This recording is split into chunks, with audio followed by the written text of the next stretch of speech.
இருக்குத ரொம்ப குத்துத பேசுத கோமியம் குடிச்சா கேன்சர் போகும் டாக்டர் படிச்சுட்டு மாட்டு மூத்திரம் குடிச்சா கேன்சர் போயிடும் சொல்ற அறிவுலக மேதை இது எம்பிபிஎஸ்க்கு எப்படி வந்து தகுதியின் அடிப்படையில் வந்தியா மார்க் வாங்கிட்டு உங்களுக்கு சீட் கிடைச்சதா?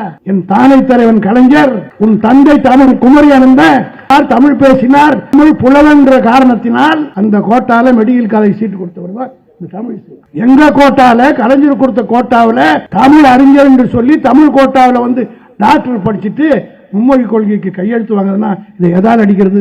நான் கேக்குறேன், எங்க அப்பா கோட்டால வந்து நீங்க சொல்றீங்களே உதயநிதி என்ன கோட்டால இன்னைக்கு இருக்கிறாரு? உதயநிதி என்ன கோட்டால இன்னைக்கு துணை முதலமைச்சராக இருக்கிறார்? ஆர்.எஸ். பாரதி சொல்றாரு 64ல நாங்க பிறக்கிற காலத்துல எல்லாம் அவரு உயர்கல்வி படித்துக் கொண்டேன். அப்ப உங்களுக்கு சில வார்த்தைகளை நான் பயன்படுத்தல.